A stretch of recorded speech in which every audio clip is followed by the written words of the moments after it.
කොහොමද? හොඳයි. මම මේ ඇහැලිය ගොඩ ඉඳන්. මාත් එහි ඉඳන්ම තමයි. මම බණ්ඩාර. මන් දන්නවා. මට හැමෝම කතා කරන්නේ ගමේ නමයි මගේ නමයි එකතු කරලා. මං අහගෙන. ගේ පද රචක. මොකද කිව්වේ? ගේ පද රචක. සින්දු ඔව් සින්දු ලියනවා. සින්දු ලියනවා. ඒක මන් දන්නවා. අර ගේය පද රචනය කිව්වහම තේරුණා හොරයි. මං හිතුවා නිකන් අර ගෙපෙල් කපනවා වගේ මොකක් හරි වැඩක් කියලා. ඒ වගේ දෙයක් තමයි ඉස්සරහට කරන්න වෙන්නේ. මේ යන විදිහට. මම ඒ කාලේ ලිව්වා තිරය ඇරෙනවා තිරය වැහෙනවා කියලා. මට මතකයි. දැන් කොහොමද මේ වැඩේ හරිද? මොන වැඩේද? තිරය ඇරෙන වැහෙන එක. ඒක ඉතින් ඒ විදිහම තමයි. වෙනසක් නෑ. නෑ. එතකොට අර කල්ලෙගෙඩි නැටුමයි ගොයන් කැපිල්ලයි ඒකත් ඒ විදිහම තමයි. වෙනසක් නෑ. නෑ. ඉතින් මොකටද ඉතින් ඔය සින්දු ලියලා වැඩක් නෑනේ. වැඩක් ඇතුව ලියනවා නෙවෙයි ඉතින්. ඔය ලියනවා. මොකද නොලිය ඉන්න බැරිකමට මොකද ලිව්වේ නැත්තම් නිකන් ඇඟ කහනවා වගේ හිටපු ගමන්. හැබැයි ඉතින් ඔය කලෙගෙඩි නැටුමයි ගොයන් කැපිල්ලයිම ඒ විදියට තිබ්බනම් දැන් හොඳයි කියලාත් හිතෙනවා. ඒ මොකද එහෙම හිතුවේ? මේ කියන්නේ ඉතින් දැන් කාලේ සින්දු වලට නටන නැටිලි දැක්කහම අපේ සින්දුවේ තේරුමට නෙමෙයිනේ නටන්නේ. සින්දුව දුක හිතෙන සින්දුවක් වුණාට කට්ටිය නටනවනේ. අර දැන් සින්දුවක් තියෙනවා අපේ බොහොම ජනප්‍රිය ගායක මහත්තයෙක් කියනවා හරි දුක හිතෙන සින්දුවක්.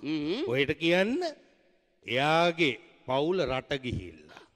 ළමයි අඬනවා කණ්ඩ බෑ කියලා. ඊට පස්සේ මගේ දරු පැටව් අහසට දෑත දිගු කරන් අම්මයි කියලා බලන් ඉන්නවා. ඒ තරම් දුකයි. ඒකට නටනවනේ.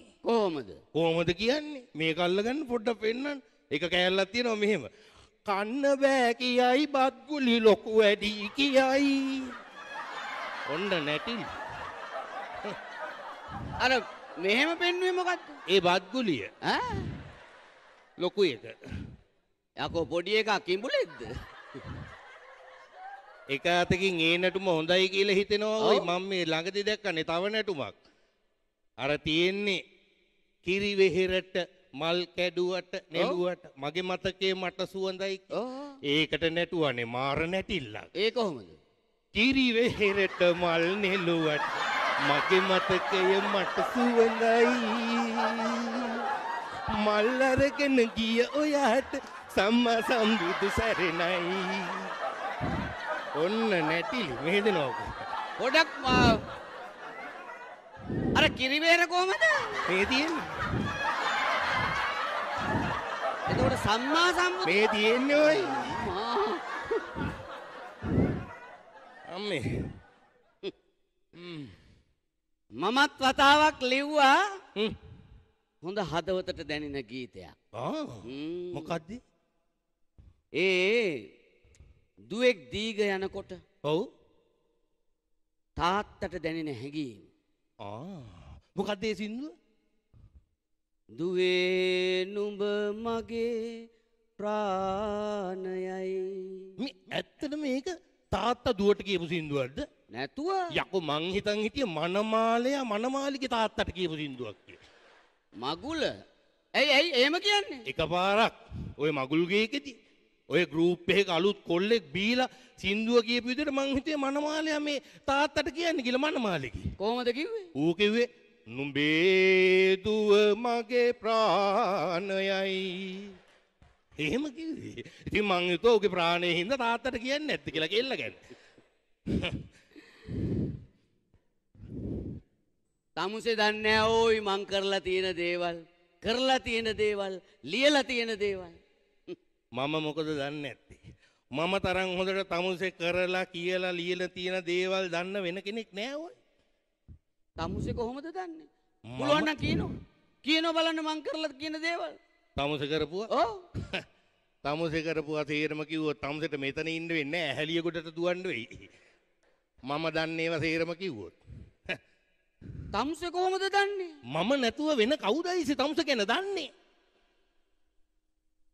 ඇත්තටම තමුසේ කවුද?